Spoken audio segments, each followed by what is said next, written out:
Eu quero vos cumprimentar na paz de nosso Senhor e Salvador Jesus Cristo. Meu nome é Vanderlei Roque e nesta manhã, no dia 5 de julho, nós estaremos comentando a respeito das cartas de Paulo, lição de número 1, que fala sobre o remetente. Esta lição faz parte de um material que seria utilizado no Festim 2020, porém, devido à pandemia, foi adaptada em 3 lições para ser comunicada aos prezados adolescentes. Essa lição de número 1 que estaremos estudando nesta manhã, ela foi escrita pela nossa querida irmã Daniela Soares, que é professora da Escola Teológica e também coautora de alguns livros, juntamente com o pastor Ezequias Soares. Antes de mais nada, quero aqui agradecer já de antemão, pastor Ezequias, pela oportunidade que me é facultada de, nessa manhã, poder comunicar a palavra do Senhor e também que Deus continue abençoando o nosso pastor presidente e toda a sua família. Agradeço ao evangelista Eliseu Diebe e toda a sua família, que é o nosso coordenador geral do campo da Escola Bíblica Dominical, ao nosso irmão Misael Franco, que é o superintendente no tempo sede da Escola Bíblica Dominical. Também não poderia deixar de agradecer ao pastor José Aparecido, que é o meu pastor setorial, e o coordenador do setor número 5, o presbítero Joaquim. Antes de mais nada, faremos uma oração e após a oração estaremos entrando com o comentário da lição. Oremos ao nosso Deus. Soberano Deus e eterno Pai, nós te louvamos, nós te glorificamos por esse dia tão abençoado, no qual o Senhor nos concede de estarmos aqui para juntos aprendermos a tua palavra. Abençoa poderosamente a vida de cada um dos adolescentes que estarão, Senhor, participando dessa aula. Que o Senhor possa falar de uma forma especial aos corações. Nós te louvamos e te glorificamos em nome de Jesus. Amém.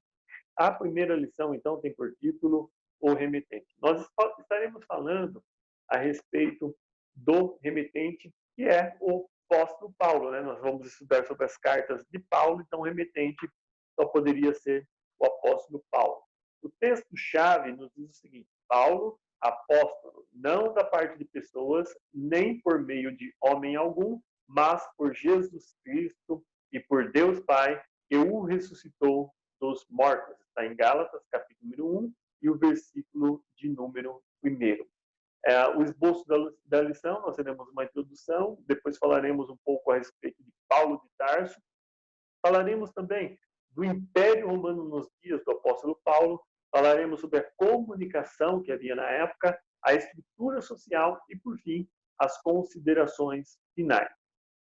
A introdução da lição, nós vamos aprender o seguinte, meus prezados adolescentes. O encontro com Cristo, ele muda a história de qualquer pessoa. Qualquer pessoa que tiver um encontro com o Senhor Jesus Cristo, ele terá a sua vida mudada. E não foi diferente com o apóstolo Paulo. Paulo, ele teve um encontro com o Senhor Jesus na estrada de Damasco, quando ele estava perseguindo os cristãos. Ele queria trazer para Jerusalém homens, mulheres, crianças, que servissem ao Senhor Jesus. O único crime dessas pessoas, na visão do apóstolo Paulo, era estar servindo ao Senhor. Mas qual não foi a sua surpresa quando, no caminho de Damasco, o Senhor Jesus lhe aparece e, com uma luz resplandecente, o derruba ao chão e diz: Saulo, Saulo, por que me persegue? Ou seja, Saulo não estava perseguindo os cristãos, mas estava perseguindo o próprio Senhor Jesus Cristo. E isso nos traz um ensinamento muito interessante. Quando pessoas se levantam contra as nossas vidas, muitas vezes para nos afrontar, para tentar nos desanimar, essas pessoas, ao ver, na visão delas, elas estão perseguindo a nós, mas na realidade, meus pesados adolescentes estão perseguindo ao Senhor Jesus. É lógico que nós estamos falando de uma situação em que pessoas podem ser perseguidas por causa da sua fé e não por estarem fazendo alguma coisa errada. É lógico que se estiver fazendo alguma coisa errada, aí é pura consequência dos seus erros. Mas nós vamos ver também que Deus ele deu uma mensagem para Ananias de que Paulo seria um instrumento escolhido para levar o nome do Senhor Jesus diante dos judeus, diante dos gentios, perdão, e reis, bem como diante dos filhos de Israel também. Então, está em Atos 9 e 15. E por isso Paulo é chamado de o apóstolo dos gentios, lembrando que os gentios são considerados todos aqueles que não fazem parte do povo de Israel. Vamos falar agora um pouco sobre o apóstolo Paulo, Paulo de Tarso. Quem foi o apóstolo Paulo? O apóstolo Paulo, ele tinha pais judeus, e ele nasceu por volta do ano 5, em Tarso, que era capital de uma província romana, na Cilícia, que hoje é a atual Turquia. E Tarso era um centro importante, tanto na questão comercial quanto cultural. Então, Paulo ele foi crescer em um ambiente que ele podia aprender muitas coisas.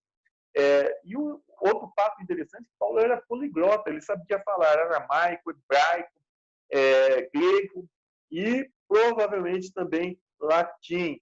Ele conhecia muito bem a tradição de sua família judia, e Paulo ele também teve contato com diversos estrangeiros, e isso facilitava a propagação do evangelho. Vou falar um pouquinho também sobre a sua formação cultural. Ele tinha uma boa formação, tanto escolar quanto religiosa, era muito respeitado na sociedade, estudou aos pés de Gamaliel, o que equivale a dizer que ele teve uma formação acadêmica muito boa, porque Gamaliel era um rabino respeitado pelo povo de Israel. Então, Paulo teve esse privilégio de ser instruído por Gamaliel. Uma outra coisa que é importante nós enfatizarmos, que através dessa formação escolar religiosa, ele pôde utilizar todo esse conhecimento para transmitir a mensagem do Evangelho de uma forma relevante e de destaque. Vamos falar também a respeito do Império Romano nos dias de Paulo. O Império Romano, na época de Paulo, tinha uma abrangência em toda a Europa, na Grécia, na Ásia Menor, atual Turquia, e no norte da África. E o destaque que nós podemos dar para o Império Romano estava na Pax Romana, que era a estabilidade e paz existente entre os povos conquistados. Os grandes feitos romanos que foram contados pela história estão relacionados à extensão das estradas, sobre as leis que influenciou todo o mundo, até muitas leis que nós temos influenciada pelo sistema romano, o comércio e a difusão da cultura e também das línguas gregas e latinas. Então, isso aí é algo muito interessante. Sobre viajando pelo Império Romano, não é? As estradas romanas possuíam uma rede de mais ou menos 80 mil quilômetros, e ela tinha mais de 320 mil quilômetros de ruas secundárias. E esses caminhos, eles serviam tanto para o comércio como para a movimentação das tropas militares. As estradas elas eram construídas em 3 camadas. O fundamento era pedra com cimento, depois vinha cascalho ou pedregulho, e a terceira superfície eram das pedras encaixadas, como nós vemos aí nessa imagem. Belmonte vai nos dizer o seguinte: além disso, as estradas eram arqueadas para que a água escorresse para as sarjetas.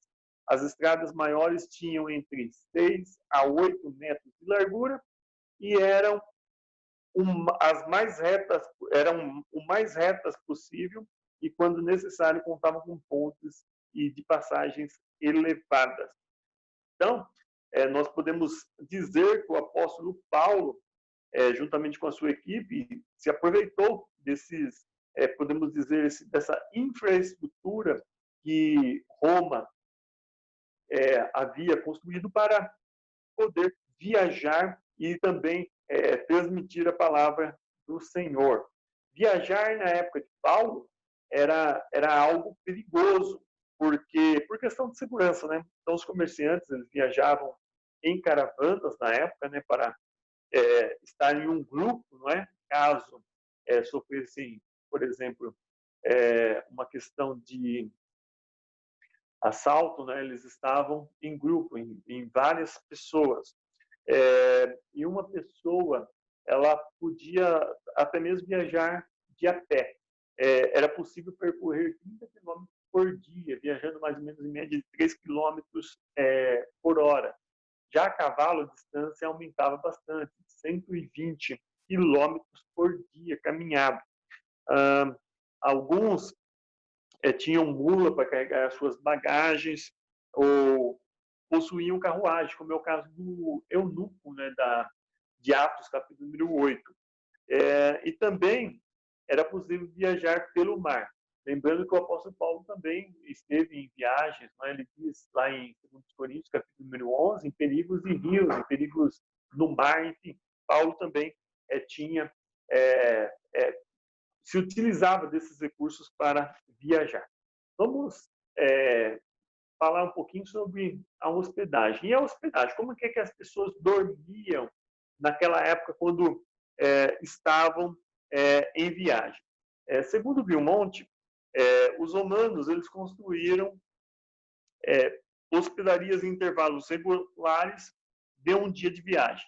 A princípio, eram para o uso de emissários, aquele que estava levando uma mensagem imperial. Mas outros viajantes também acabavam se beneficiando dessa estrutura. Muitas hospedarias elas tinham má fama, má reputação, e por isso os cristãos eles eram incentivados na época a oferecer hospedagem uns aos outros. É lógico que nós sabemos que nos nossos dias isso já não é algo praticável, porque hoje você não pode colocar qualquer pessoa dentro de sua casa, é preciso ter conhecimento daquela pessoa que você vai levar para sua casa. Mas na época, os cristãos eles tinham prazer em oferecer hospedagem para uns para os outros. E isso nós vemos que na Bíblia nós temos aí versículos, está aí a citação de Romanos 12, 13, 1 Pedro 4 e 9, que faz essa citação. Vamos avançar um pouquinho e vamos falar um pouquinho sobre comunicação. Quando se fala de comunicação, né, nós vamos pensar nos nossos dias, como que é fácil hoje se comunicar. Internet, nós temos acesso fácil a várias mídias e equipamentos também para nós nos comunicarmos uns com os outros. Mas na época do apóstolo Paulo, uma das formas de se comunicar era através das epístolas, que vem do grego epistolé, que significa dar uma ordem moral, oral. Uma epístola ou carta tinha por objetivo substituir a presença da pessoa, que era o remetente. Por isso que o tom era oral, como se fosse uma conversa. Eram diversos os tipos de cartas. Vamos lá. Familiares, uma carta de amizade, recomendação, um louvor ou acusação e exortação. E no caso do Novo Testamento, nós temos as cartas que podem ser pessoal, por exemplo, a carta de Filemão, uma carta pessoal, circular, a carta de Efésios, específica, nós temos específica para uma comunidade, 1º e 2º Coríntios, Paulo estava tratando de problemas pontuais, ou genérica, que é o caso da carta, a epístola a Tiago, né? A epístola de Tiago. Então, nós vemos aí quanta coisa interessante nós já aprendemos, não é? Avançando um pouquinho, vamos falar um pouquinho como que eram escritas essas cartas. Essas cartas, as epístolas, geralmente elas eram escritas em papiro, né, que era uma folha feita do miolo de uma planta egípcia aquosa, ela era prensada, e já o pergaminho era de um couro de ovelhas. Então, eram esses materiais que eram utilizados para escrever cartas. Então, nós vamos ver que não tinha a folha que nós temos hoje, né? A folha era diferente, era feita do miolo, então, de uma planta aquosa. E já o pergaminho, couro de ovelhas, né? E esse material também era produzido, nós vamos ver que tem o nome de pergaminho relacionado à cidade de Pérgamo, que era um importante fornecedor dessa matéria-prima. As canetas e as tintas também eram orgânicas. As cartas eram escritas ou pelo próprio remetente ou por seus escribas, né? Os escribas eram profissionais dedicados a escrever cartas ou documentos. Além dele registrar o que lhes eram ditados, também ofereciam sugestões para desenvolver e expressar as ideias. Nós temos na Bíblia alguns versículos falando a respeito disso. Por exemplo, eu, Paulo, escrevi esta saudação de próprio punho. Está em 1 Coríntios 16 e 21. Vejam com que grandes letras eu lhes estou escrevendo de próprio punho. Gálatas, capítulo número 6, versículo número 11. Eu, Paulo, escrevo essa saudação de próprio punho. Colossenses 4, 18. Agora observe o último versículo. Eu, Tércio, que redigi essa carta, saúdo vocês no Senhor. Romanos 16 e 22. Ou seja, a carta aos Romanos foi escrita por Tércio, provavelmente não, com toda certeza, Paulo, ele ditou para Tércio a carta aos Romanos e Tércio, que era o escriba de Paulo nessa ocasião, foi quem redigiu a carta aos Romanos. Ele quem escreveu. Mas tudo isso inspirado pelo Espírito Santo do Senhor. Como é que as epístolas chegavam, então, ao seu destino? Vamos ver como que a epístola chegava ao destino? Uma coisa vocês já devem perfeitamente saber, que não existia correio na época. Não existia o WhatsApp, como nós temos hoje, não existia o Instagram, não existia Facebook, não existia nada das mídias que nós hoje temos. Hoje, como eu disse, hoje é fácil você mandar uma mensagem. Se você quiser, quando acabar a aula, mandar uma mensagem para um amigo comentando a respeito da aula, você pode fazer. E isso não tem barreiras, né? A pessoa pode estar no Japão, vai receber em segundos. Imagine só em segundos, meu prezado adolescente, vai receber, a pessoa lá do outro lado vai receber a mensagem. Mas na época de Paulo não era assim, não. Na época de Paulo, nós vemos que demorava tempos para a carta chegar. E quando a carta chegava, geralmente os viajantes que se tornavam, eram os carteiros da época e levavam as cartas para familiares, amigos, parceiros de negócio. Quando chegava ao destino, ali tinha as orientações que eram dadas pelo remetente. Ele dava também instruções extras, lia ou simplesmente pegava a carta embora. E nós temos na Bíblia Sagrada o registro de 2 mensageiros de cartas paulinas. Nós vamos ver o versículo de Romanos 16, 1 e 2, falando: recomendo-lhes nossa irmã Febe, serva da igreja em Cencreia. Peço que recebam no Senhor de maneira digna dos santos, lhe prestem a ajuda de que venha a necessitar, pois tem sido de grande auxílio para muita gente, inclusive para mim. Então, nós vemos aí o papel dessa irmã chamada Febe, que levou, em certa ocasião, a mensagem de Paulo aos irmãos. E nós vemos também que, se nós formos considerar a informação de que apenas 10% dos habitantes do Império Romano sabiam ler, eram poucas as pessoas que tinham, então, esse privilégio. E nós vamos ver que, sendo assim, qual não seria a alegria dos nossos irmãos quando chegava alguém com uma carta do apóstolo Paulo e lia para eles? Ou seja, vocês podem vislumbrar qual não era a alegria dos irmãos em receber uma carta e ouvir alguém pronunciar ali as palavras do apóstolo. Tíquico também, ele também foi um portador de mensagem de Paulo. Em Efésios 6, 21 e 22, nós vamos ver, Tíquico, o irmão amado, que é o servo do Senhor, lhes informará tudo para que vocês também saibam qual é a minha situação e o que eu estou fazendo. Enviei-o a vocês por essa mesma razão, para que saibam como estamos e para que ele os encoraje. Olha que maravilha. Então, as cartas serviam também de encorajamento. O apóstolo Paulo era usado por Deus. Ele mandava ali as informações referentes ao seu ministério, a situação na qual ele confiava, o que é que ele estava fazendo. E também para encorajar os irmãos, dar coragem para os irmãos enfrentarem as lutas, né?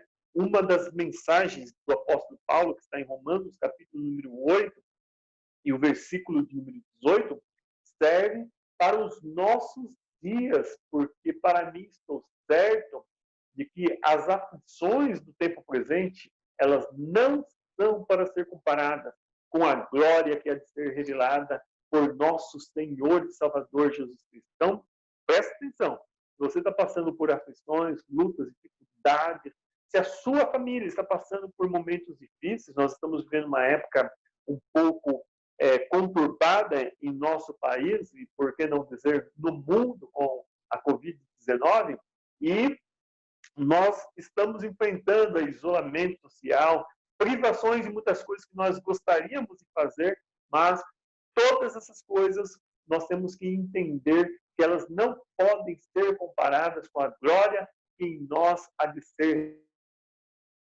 por nosso Senhor e Salvador Jesus Cristo. Fica aqui uma palavra, nós não podemos, em hipótese alguma, desanimar. Leia as cartas de Paulo e você vai ter alento para a sua alma, você vai ter alento para a sua vida e para a vida de sua família, com toda certeza, meu pesado adolescente. Mas vamos lá. Então, os irmãos, eles não sabiam ler, porque 10% apenas do Império Romano era alfabetizado, boa parte da igreja não sabia ler. Então, eles ficavam muito alegres ao receber notícias do apóstolo Paulo, instruções, e isso daí deixava os irmãos alegres.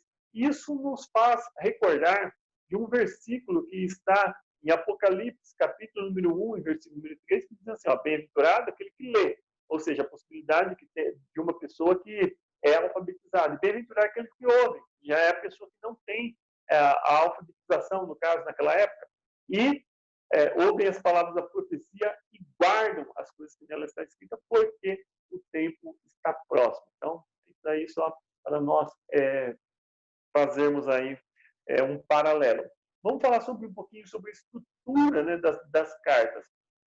Havia um modelo para a época, havia um modelo das cartas, e no início apareciam os nomes do remetente, do destinatário, seguidos da saudação. Então, depois apresentava-se e desenvolvia o assunto. Essa parte poderia ser tanto um simples recado quanto uma obra literária extensa para finalizar as saudações. Nós vamos observar que essa era a estrutura que eu acabei de dizer. Uma abertura da carta com o nome dos escritores e saudações, no meio do assunto estava o propósito, a expectativa da resposta, a intenção de visita ou outra carta, e por fim a conclusão, com as saudações e fechamento. Já os cristãos, eles fizeram uma mudança nessa estrutura da seguinte forma: a abertura ela era composta de uma saudação grega ajustada para uma invocação de graça e paz. Vocês vão ver isso em todas as cartas do apóstolo Paulo, vocês vão ver a abertura que ele faz. Graça e paz seja convosco, Paulo, o apóstolo do Senhor Jesus Cristo, como nós lemos na introdução. Depois vinha um agradecimento, que era um acréscimo de pedido de oração a Deus. E, por fim, a despedida era substituída por uma bênção. Tanto é que, se você abrir a segunda carta de Paulo aos Coríntios, capítulo número 13, você vai observar que o último versículo é aquela saudação que nós estamos habituados a receber ao término graça de nosso Senhor e Salvador Jesus Cristo, o grande amor de Deus e as consolações do Espírito Santo sejam com todos. Amém. Esse é o último versículo de 2 Coríntios, capítulo número 13, e versículo de número 13, se eu não estou enganado. As cartas do Novo Testamento.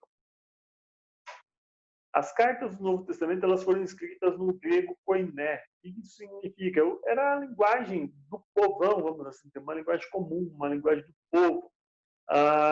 Falando de autoria das cartas, nós reconhecemos que 13 das cartas do Novo Testamento foram escritas pelo apóstolo Paulo.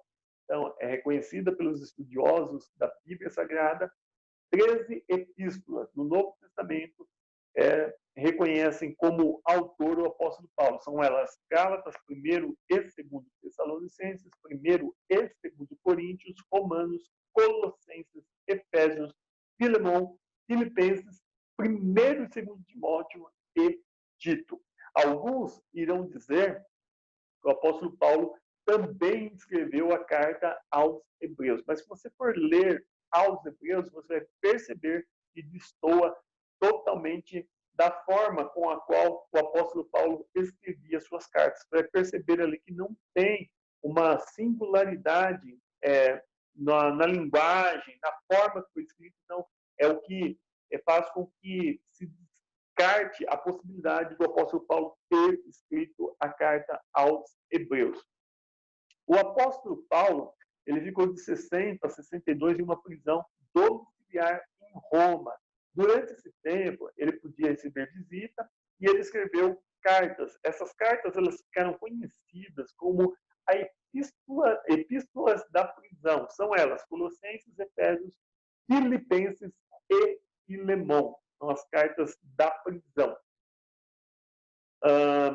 Nós temos também nos escritos paulinos, nós vamos ter epístolas pastorais, que são 1º e 2º Timóteo e Tito, foram assim chamadas por trazerem instruções aos líderes das igrejas. E as epístolas da prisão, são as que Paulo escreveu da prisão em Roma, são elas Efésios, Filipenses, Colossenses e Filemão. Então, as cartas pastorais, se você for ler também as cartas pastorais, vocês vão estudar todas as cartas do apóstolo Paulo. Até aproveitando aqui, eu deveria ter feito isso no início, mas ainda há tempo.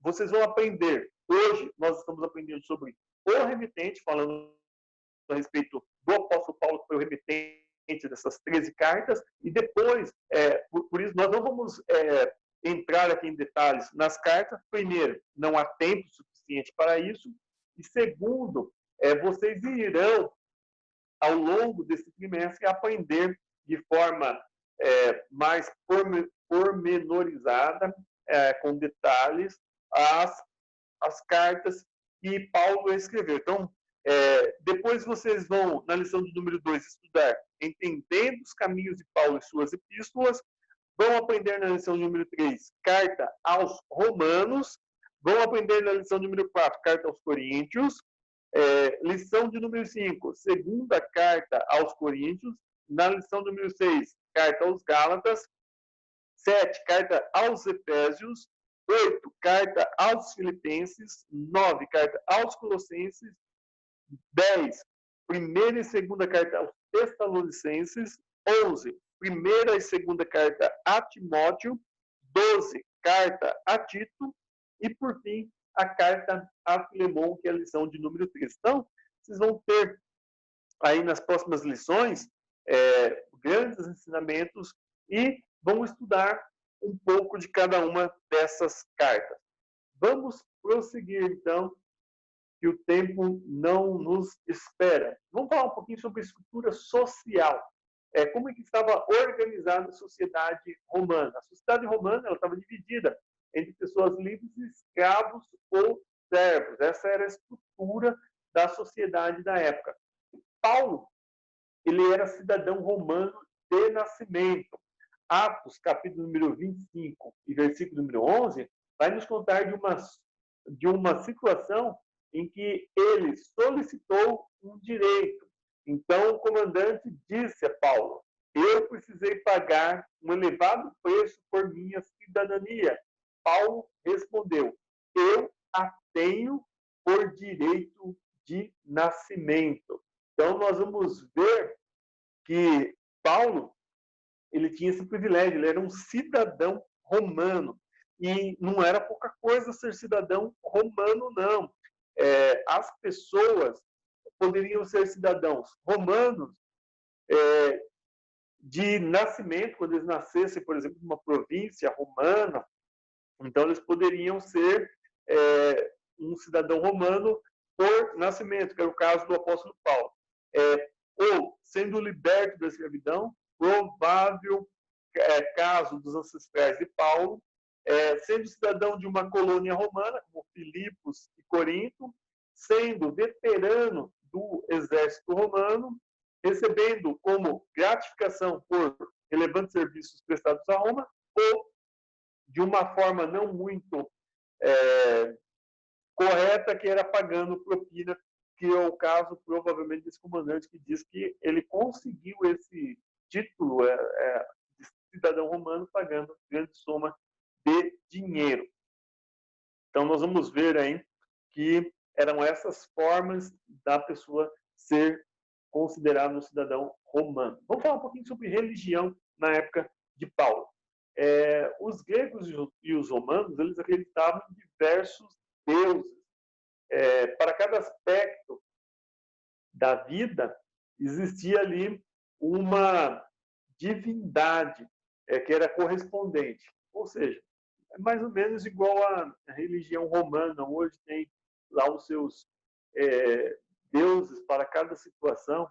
Por exemplo, uma causa impossível, eles têm lá um determinado padroeiro. Para visão, tem ali uma pessoa, ali, um padroeiro, o padroeiro é responsável por isso. Enfim, é mais ou menos igual. Então, era uma mistura de superstição, adivinhação, de magia, uma série de coisas aí que nós entendemos que a palavra de Deus ela é clara em condenar a idolatria. Nós não precisamos e não necessitamos de imagens de escultura para nós adorarmos e suplicarmos qualquer bênção, qualquer graça para uma estátua feita por mãos humanas. Não é? Nós cremos no Deus que é o Criador dos céus e da terra, e isso faz toda a diferença. Nosso Deus é vivo e ele pode mudar toda e qualquer situação. Havia também, na época de Paulo, o culto ao imperador, que era uma prática, na época, comum. Segundo Beaumont, a origem da adoração aconteceu porque Roma havia estabelecido a paz romana pela região. Então, em 29 a.C., Otávio Augusto foi, pela primeira vez, adorado como Deus. E, a partir de então, o que aconteceu? A prática se espalhou. Muitas cidades começaram a construir templos dedicados ao imperador, e os cristãos, é claro, rejeitavam essas práticas greco-romanas, pois eles somente adoravam ao Senhor Jesus, e é isso que nós temos que praticar. Nós não podemos adorar homem, por mais famoso e importante que a sociedade o considere.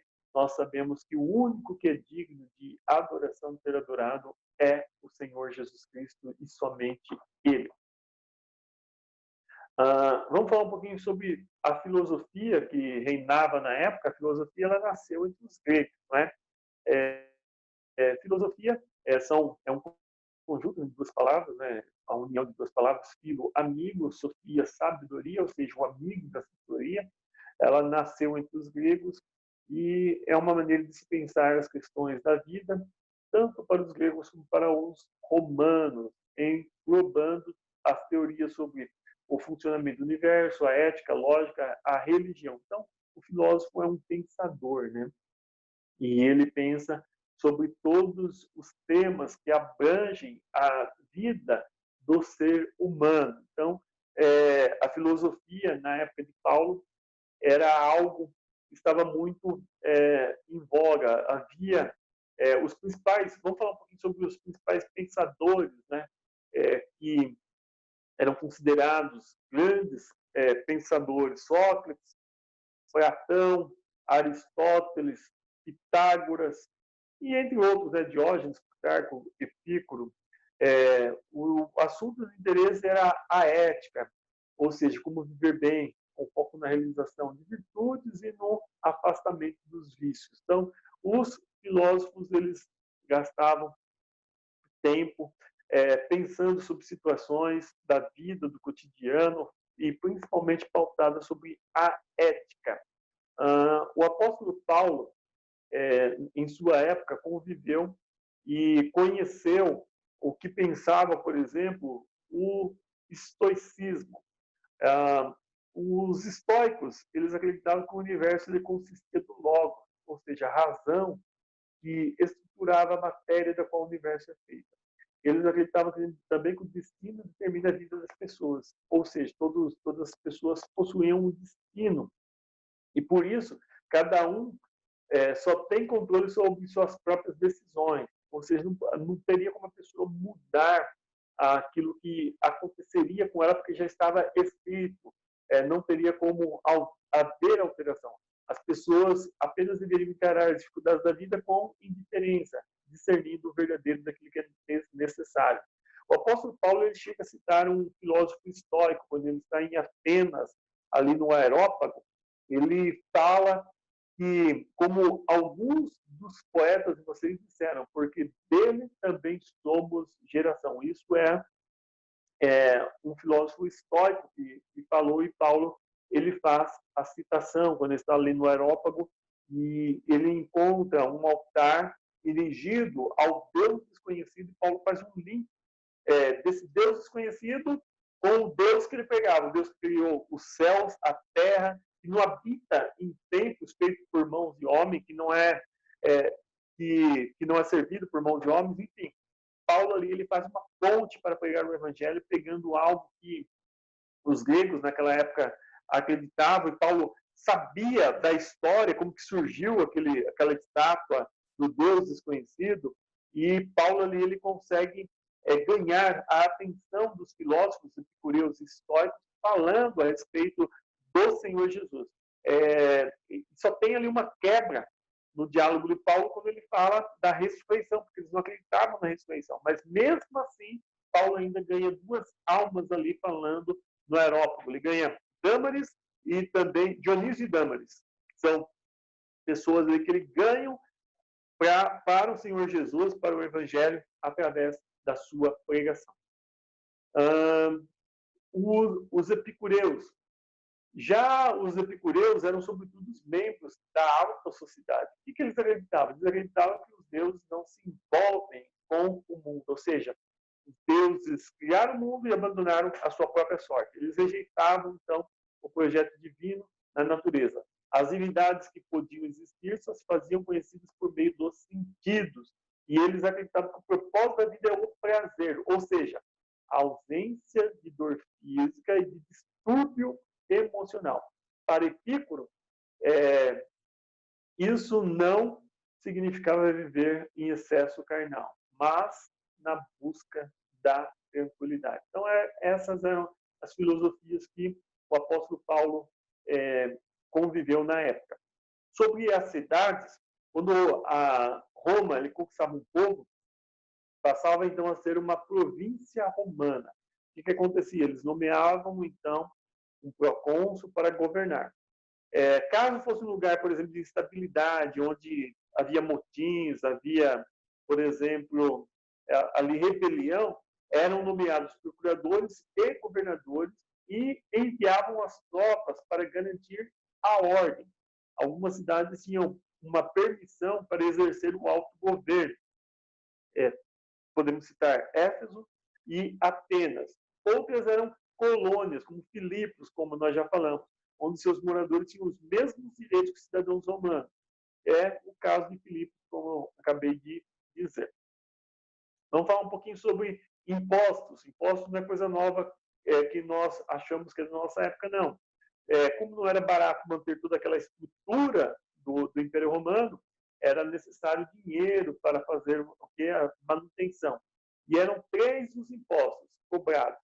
Era o imposto da terra, comunitário e também o imposto alfandegário. Falar um pouquinho sobre as prisões. As prisões, elas serviam para deter o acusado, para o interrogatório ou julgamento, ou, em alguns casos, desacato à autoridade. Por um curto período, servia também como meio de restrição. O tempo de espera variava conforme o andamento do sistema. E os familiares e os amigos podiam visitar o preso. O interessante também é que as formas de punição que eram mais frequentes, de acordo com Albert Bell, eram a execução, o exílio, o trabalho nas minas e também multas era a forma de punição. Nós vemos aí o versículo de Atos 28 e 30, que fala assim, por 2 anos inteiros, Paulo permaneceu na casa que havia alugado, e ali ele recebia os irmãos, né, que iam visitá-lo, que iam vê-lo. E também, Paulo dizia lá em Filemão, capítulo número 9, e capítulo número 1, versículos 9 e 10, porque Filemão só tem um capítulo, prefiro fazer um apelo com base no amor. Eu, Paulo, já velho, e agora também, prisioneiro de Cristo Jesus, apelo em favor do meu filho Onésimo, que gerei enquanto estava preso. Falar sobre esportes. Nós já estamos chegando ao final da lição. Os gregos, eles adoravam os esportes e os dedicavam aos deuses, pois acreditavam que tinha importância religiosa.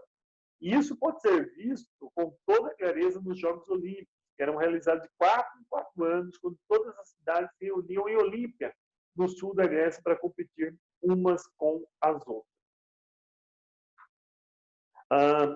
Alguns versículos nos mostram isso. Todos os que competem nos jogos se submetem a um treinamento rigoroso para obter uma coroa que logo perece. Mas nós fazemos para ganhar uma coroa que dura para sempre. 1 Coríntios 9 e 25. Feliz o homem que persevera na aprovação, pois, depois de aprovado, receberá a coroa da vida que Deus prometeu aos que os amam. Tiago 1 e 12. Lembrando que Tiago não foi escrito por Paulo, mas é para mostrar a influência que os esportes tiveram nos escritores do Novo Testamento.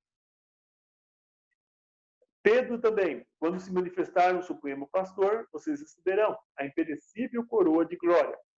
Apocalipse 2 e 10. Não tenham medo do que você está prestes a sofrer.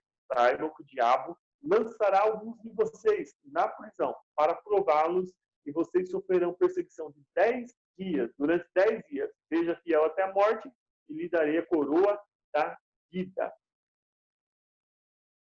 Na época, os atletas, os vencedores, aqueles atletas vencedores, recebiam não uma recompensa financeira, mas recebiam uma coroa de louros. E isso é utilizado pelos escritores do Novo Testamento. Paulo vai dizer que vocês não sabem que aqueles que correm nos estádios, apenas um ganha o prêmio, corram de tal modo que alcancem o prêmio. Todos os que competem nos jogos se submetem a um treinamento rigoroso para obter uma coroa que logo perece, a coroa de louro. Mas nós fazemos para ganhar uma coroa que dura para sempre. Ou seja, o nosso prêmio, o nosso galardão não é um galardão perecível, é um galardão que está guardado nos céus pelo Senhor e Salvador Jesus Cristo. A influência da cultura romana na linguagem paulina. Nós vamos ver os esportes, já demonstrei, então nós não vamos ler. Paulo ele fala assim, eu prossigo para o alvo, para o prêmio da soberana vocação que é em Cristo Jesus. Nós vamos ver a influência militar nos escritos de Paulo, quando ele fala da armadura de Deus, que nós devemos nos revestir da armadura de Deus. E segue aí uma dica para vocês assistirem, embora é uma lição dos adultos, mas no domingo passado, dia 28, o pastor Ezequiel fez um comentário a respeito de Efésios, capítulo número 6, uma lição maravilhosa, vale a pena você também conferir, viu? Não tem problema nenhum de ser uma lição para adultos. Sobre o tribunal também romano exerceu bastante influência nos escritos paulinos, onde ele diz que nós iremos comparecer diante do tribunal de Cristo. E para encerrar a nossa, vou fazer aqui as considerações finais. Nos dias de hoje, nós cristãos não reagimos com estranheza como quando ouvimos falar de ressurreição do corpo, ou Deus como Pai, por exemplo, ou providência divina. Nos dias de Paulo, esses assuntos eram descartados, já de início, como nós vemos quando ele discursou em Atenas, que eu citei aqui. Por isso, faz diferença de aprendermos sobre o contexto cultural, de como foi que as cartas foram escritas, como elas chegaram, por que foram escritas, e isso faz com que você entenda melhor a mensagem da palavra de Deus. Então, espero ter contribuído com vocês nesse domingo. O conteúdo é muito vasto, é impossível nós em apenas 50 minutos comentarmos tudo, mas eu faço aí um apelo para vocês, adolescentes. Leiam a lição. Não deixem de ler a lição. Aprendam a palavra de Deus, porque faz toda a diferença. E a nossa irmã Daniela trouxe aqui um ensinamento maravilhoso que vale a pena você conferir. O que eu pude fazer foi apenas um resumo de muita coisa que está escrita nessa lição e que é uma lição de bênção para a sua vida. Que Deus abençoe você, a sua casa e a sua família, em nome do Senhor e Salvador Jesus Cristo, que vive e que reina para todos